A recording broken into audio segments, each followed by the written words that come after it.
Hello students, मैं तौफीक खान आपका अपनी क्लास में बच्चों बहुत बहुत स्वागत करता हूं। बच्चों आज की हम लोग इस क्लास में सीखेंगे वैद्युत अपघटनी सेल तथा गैल्वेनिक सेल में अंतर। ठीक है, तो मैं बना रहा हूं यहां पर विद्युत अपघटनी सेल तथा गैल्वेनिक सेल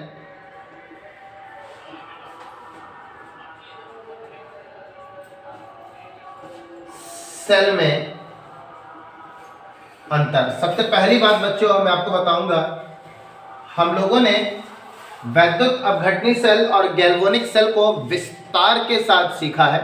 जो बच्चे नए हैं इस वीडियो पर, वो आप प्लेलिस्ट पर जाकर वैद्युत रसायन के वैद्युत रसायन के लेसन पर जाके वीडियो वहां पर लेक्चर वाइज आ रहे हैं, वहां पर आप आराम से उन हेडिंग को देखकर, थंबनेल को देखकर वीडियो को क्लिक करके आप सीख सकते हैं। तो बच्चों विद्युत अपघटनी सेल क्या है? बच्चों विद्युत अपघटनी सेल में विद्युत ऊर्जा का जो रूपांतरण है वो रासायनिक ऊर्जा के रूप में होता है।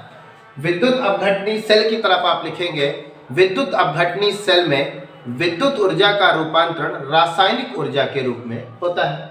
ठीक है, गैल्वेनिक सेल के अंतर्गत क्या होता है बच्चों? इसमें जो रासायनिक ऊर्जा है वो बदलती है विद्युत ऊर्जा में। ठीक है, तो यहां पर देख रहे हैं गैल्वेनिक सेल के अंतर्गत रासायनिक ऊर्जा का रूपांतरण विद्युत ऊर्जा के रूप में होता है। बच्चों देखिए दूसरा अंतर क्या है। आपने विद्युत अपघटनी सेल के बारे में देखा है कि विद्युत अपघटनी सेल में एक ही बर्तन होता है, एक ही पात्र होता है और उस पात्र पर दो इलेक्ट्रोड कार्य करते हैं।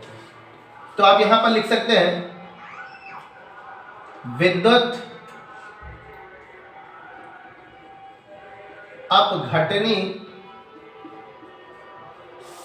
सेल में एक पात्र में ही दो इलेक्ट्रोड लगे होते हैं। ठीक है, वैद्युत अपघटनी सेल में एक ही पात्र में दो इलेक्ट्रोड लगे होते हैं, जबकि गैल्वेनिक सेल में एक पात्र में एक ही इलेक्ट्रोड लगा होता है। ठीक है ना बच्चों, तो गैल्वेनिक सेल में एक ही पात्र में एक इलेक्ट्रोड लगा होता है। ठीक है, तो इसका मैं एग्जांपल आपको फिगर से दूं तो आपको शायद याद हो। एक ही पात्र में बच्चों दो इलेक्ट्रोड लगे होंगे, इस प्रकार दो इलेक्ट्रोड लगे होंगे, एक होगा कैथोड एक होगा एनोड, और वो बैटरी के सिरे से जुड़ा होता है। जबकि इसमें एक पात्र में बच्चों सिर्फ एक ही इलेक्ट्रोड लगा होगा, यानी इस पर बच्चों दो बर्तन का प्रयोग किया जाता है। ठीक है, माइनस एक व्यवहार करेगा, एक प्लस व्यवहार करेगा।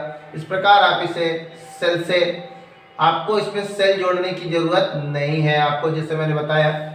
चलिए इस पे एक अंतर अभी लगातार मैं इसी पर बता रहा हूं। ठीक है, जो जाकर किससे जुड़ जाता है?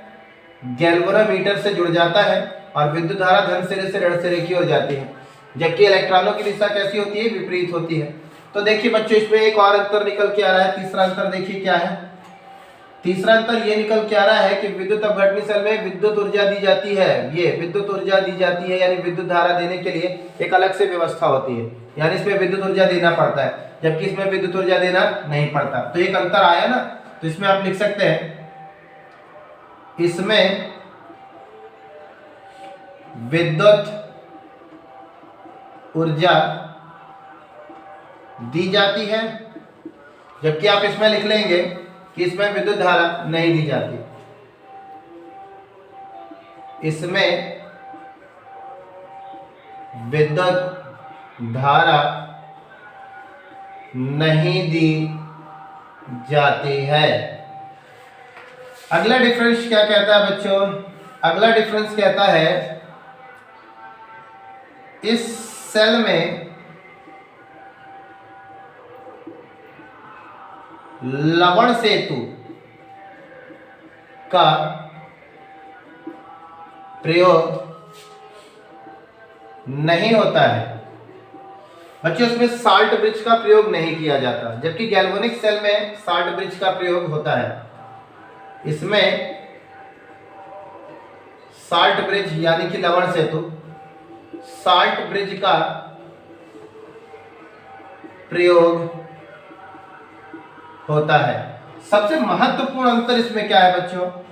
वैद्युत अपघटनी सेल में जो हमारा एनोड होता है वो धनात्मक की तरह व्यवहार करता है, और जबकि कैथोड ऋणात्मक व्यवहार करता है। जबकि गैल्वेनिक सेल का जो कैथोड होता है वो धनात्मक व्यवहार करता है तथा एनोड ऋणात्मक व्यवहार करता है।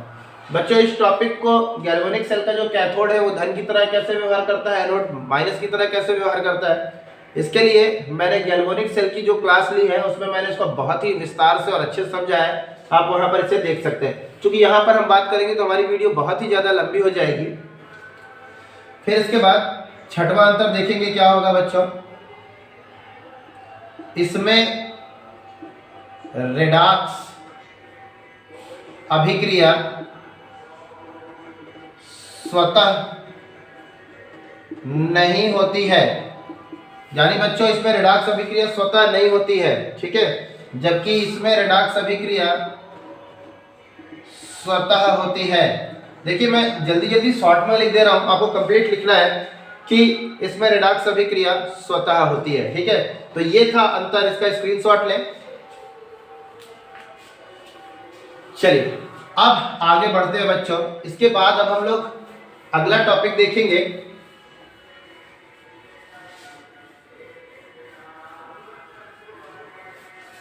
सेल का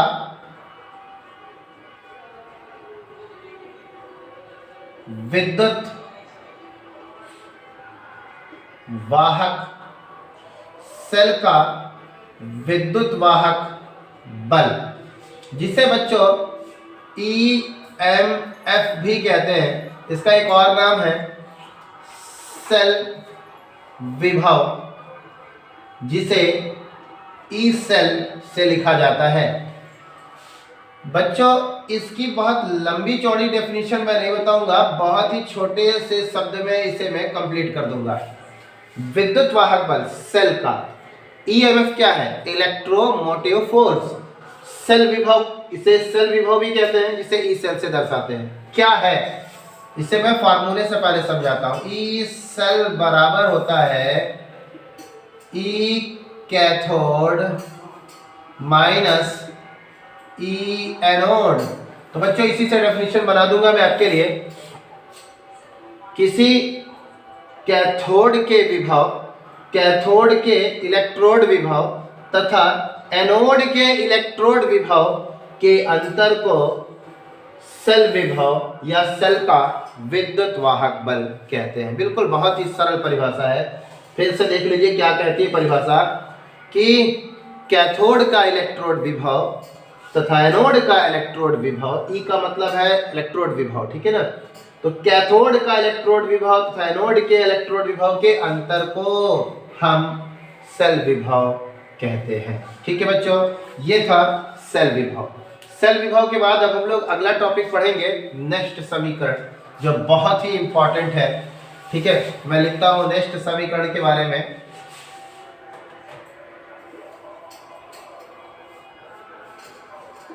इस समीकरण को मैं लिखता हूं,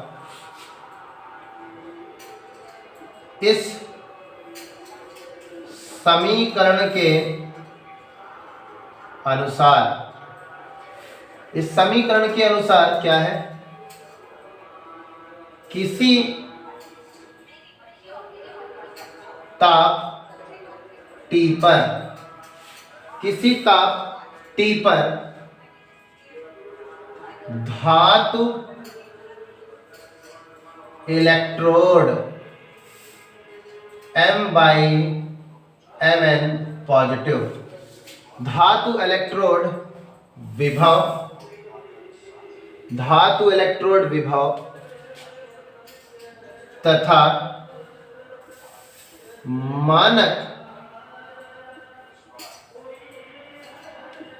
इलेक्ट्रोड विभव, मानक इलेक्ट्रोड विभव को बच्चों हम लोग ई नॉट से दर्शाते हैं। मानक इलेक्ट्रोड विभव तथा विलयन में उपस्थित धातु धनायनों के साथ संबंध होता है। यह है नेक्स्ट समीकरण। क्या कह रहा है? किसी ताप पर T परम ताप पर धातु का इलेक्ट्रोड लगा है बच्चों। ये M/Mn पॉजिटिव, M का मतलब मेटल हो सकता है बेटा। अगर यहाँ पर मेटल जिंक होता तो यहाँ पर होता Zn2 पॉजिटिव। N मुक्त हुए इलेक्ट्रॉनों की संख्या है, ठीक है। तथा इलेक्ट्रोड विभव तो आप जानते हैं ई नॉट से प्रदर्शित करते हैं और इलेक्ट्रोड के विभव को ई से प्रदर्शित करते हैं। तो विलयन में उपस्थित धातु धनायनों के साथ एक संबंध आता है। जो विलयन बना है जिसमें हमारी इलेक्ट्रोड डूबे हुए हैं, ठीक है, उस पे धनायनों के साथ एक संबंध आता है। क्या है संबंध बच्चों? E बराबर ई नॉट माइनस 2.303 RT बटा NF log base 10 1 by active mass of Mn positive, ठीक है। ये ब्रैकेट पर आ गया है तो इसका मतलब ये धातु के सक्रिय द्रव्यमान की बात कर रहा है, ठीक है। तो देखिए जहां पर सारी वैल्यू को मैं लिख देता हूं। जहां पर E बराबर है इलेक्ट्रोड विभव, E नॉट है आपका मानक इलेक्ट्रोड विभव, R है आपका गैस स्थिरांक, इसका मान है 8.314 joule kelvin inverse mole inverse. इसके बाद T है आपका बच्चों परम ताप। परम ताप को आप कैसे निकालते हैं? T बराबर C प्लस 273.15 की सहायता से। N मुक्त इलेक्ट्रॉन की संख्या है, जहां F फैराडे नियतांक है। इसका मान होता है 96,500 कूलाम प्रति मोल। तथा Mn पॉजिटिव जो है ये धातु का सक्रिय द्रव्यमान है। ये है आपका नेक्स्ट समीकरण। तो ये हो गया बच्चों नेक्स्ट समीकरण।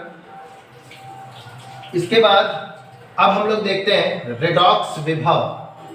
रेडॉक्स विभव भी एक महत्वपूर्ण टॉपिक है। इसकी डेफिनेशन पूछता है बच्चों रेडॉक्स विभव। रेडॉक्स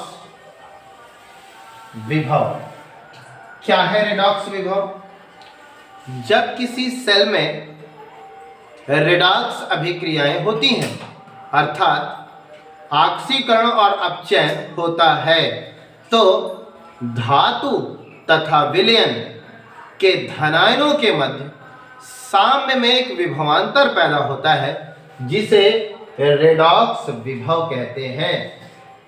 जिसे रेडॉक्स विभव कहते हैं। फार्मूला है हमारा E बराबर E not plus 0.0591 upon n log base 10 active mass of oxidation, active mass of reduction. बच्चों इसी फार्मूले में यदि हम इनको ऊपर नीचे कर दें तो ये वाला चिन्ह हमारा बदल जाएगा। यानी एक और भी फार्मूला हम लिख सकते हैं E बराबर E not minus 0.05 91/n log base 10 reduction upon oxidation. ठीक है, जहां पर बच्चों n, बाकी तो सारी चीजें आप जानते हैं, जहां पर n ग्रहण किए गए इलेक्ट्रॉनों की संख्या है, जहां n बराबर ग्रहण किए गए इलेक्ट्रॉन की संख्या है। तो ये हो गया बच्चों रेडॉक्स विभव। अब हम लोग अगली क्लास में इनके न्यूमेरिकल पढ़ेंगे, जिसमें आपको नेक्स्ट समीकरण और आपको सेल विभव, इनसे रिलेटेड आपको न्यूमेरिकल देखने को मिलेंगे। उम्मीद है बच्चों कि आज आपको ये क्लास मेरी समझ में आई होगी। धन्यवाद।